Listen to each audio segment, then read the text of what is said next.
Hello, I'm Robert, and this is about how to stay completely safe from COVID-19 if there's an outbreak in your area. And you don't need to do it if there isn't one in your area, but it's good to get into the habit and it helps protect you from flu. And then once they start saying, oh, you should be doing this, then you're all ready to go. So the first thing is, so how to stay safe. The first thing is you've got to wash your hands.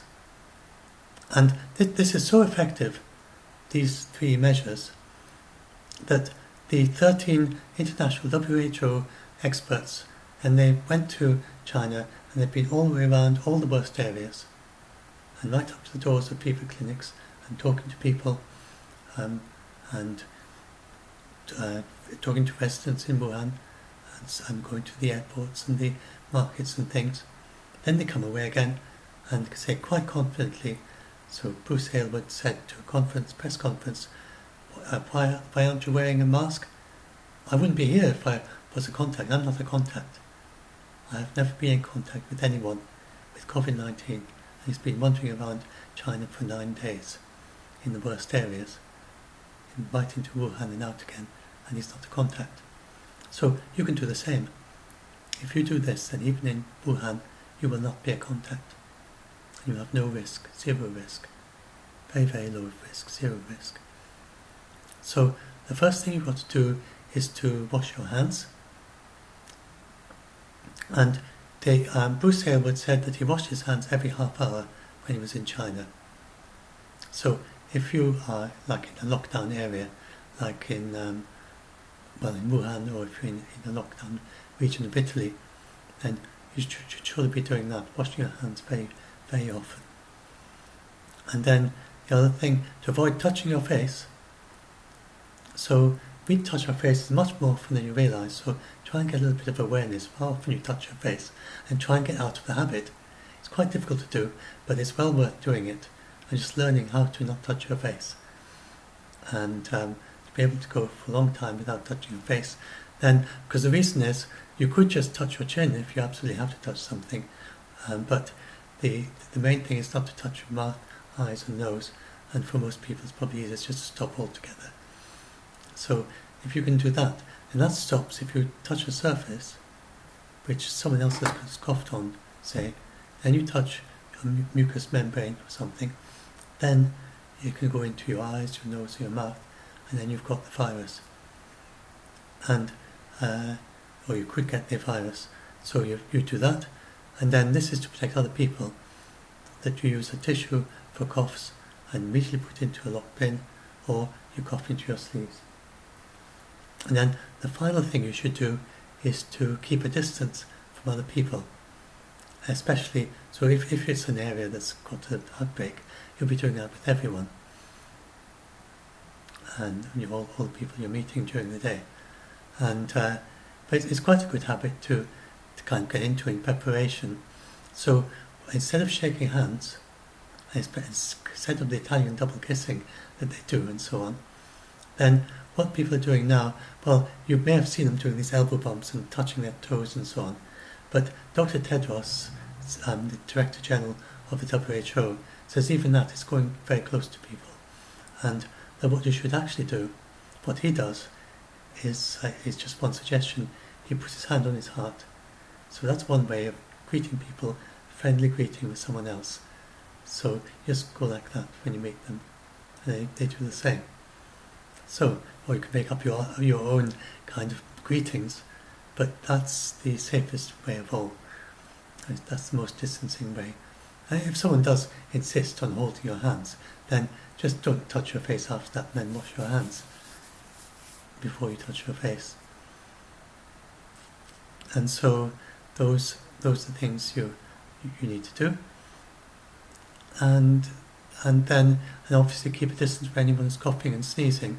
The thing is, coughing, sneezing and talking as well, singing, then it expels little droplets out into the air, especially the cough or a sneeze, but they only spread about 1 metre to 2 metres. 2 metres away is safe, and some people say 1 metre.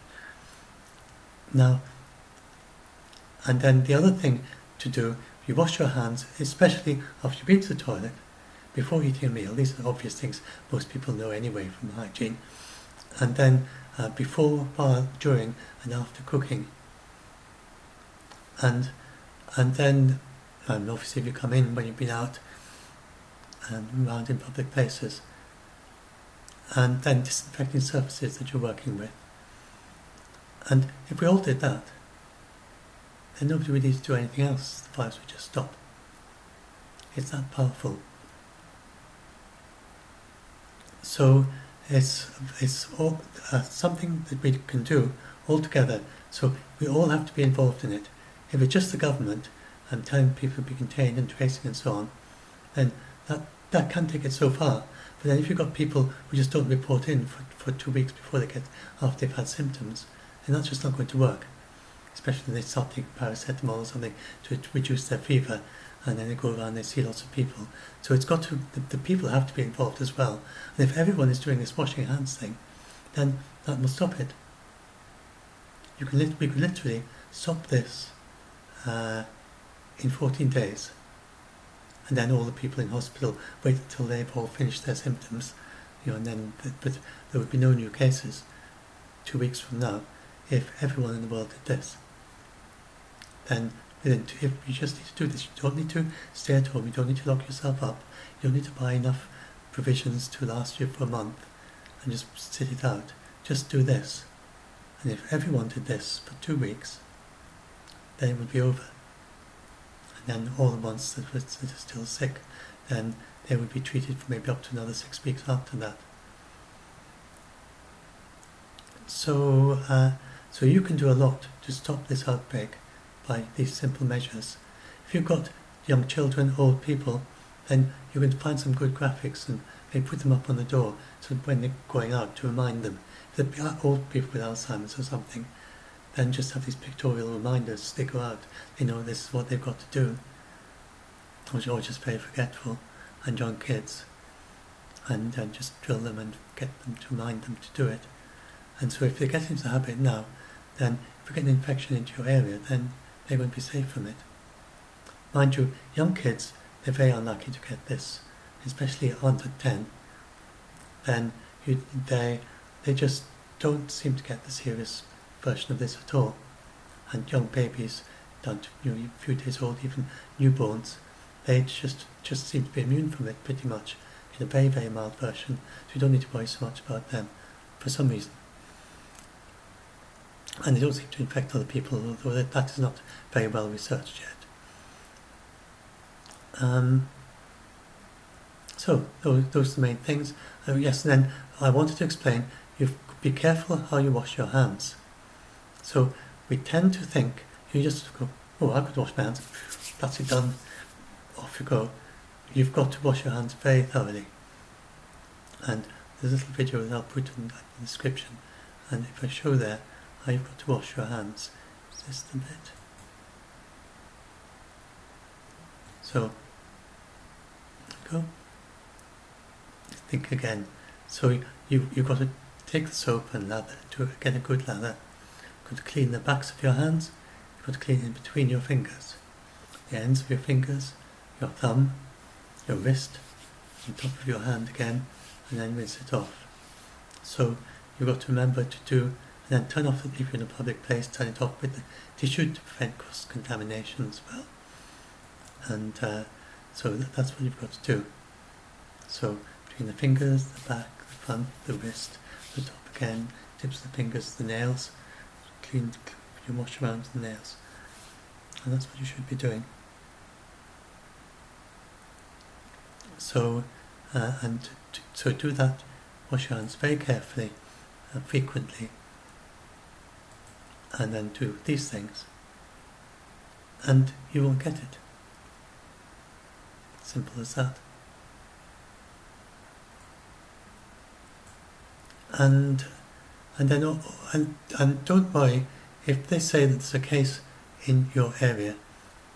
Then don't worry, because anyone who's got it, they've been quarantined. And if it's announced they've been quarantined, then all their contacts will be self-isolating. If you've not been told that you've got to self-isolate, then you're not in contact. And so you just don't need to it doesn't add to your risk of the ones in your area. And we can stop this. South Korea have stopped it. China have stopped. South Korea are on the point, in the process of stopping this, and so are China. And China is very close to stopping it outside of Hubei. Very few cases now. In fact, most cases in China are now coming from outside China back in. So anyway, I talked about that yesterday, and you might know, not yesterday, earlier today, previous video. That's enough. I just want to keep this short. 10 minutes should do. So just to reassure all of you, we know how to stop this. We know how to prevent ourselves from getting it, and the people we care for.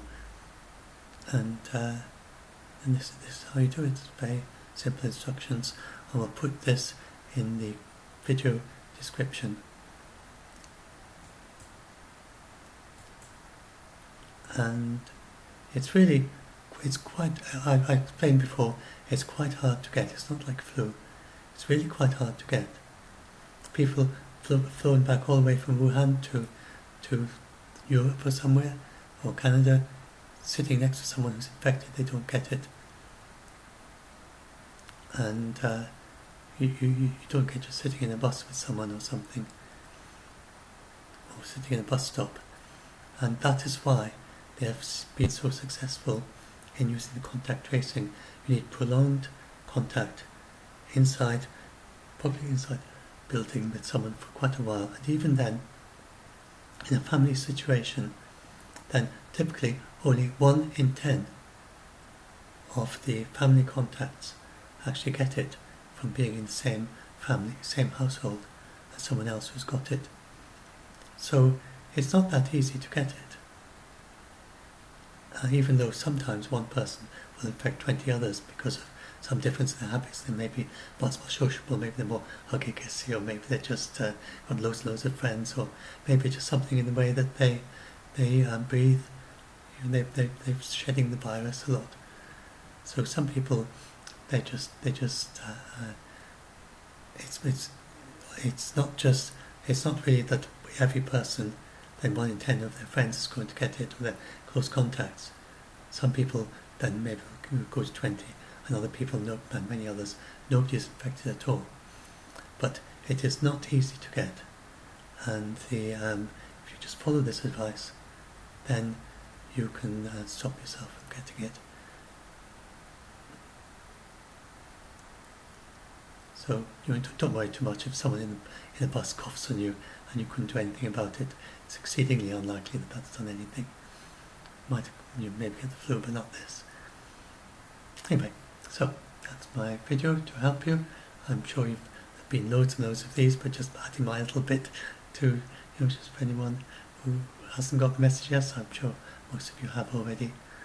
Do join our Facebook group on Doomsday Debunked, and if you need reassuring or to reassure other people, and especially also if you're good at fact checking and reliable sources, and then presenting it in ways that other people can understand easily.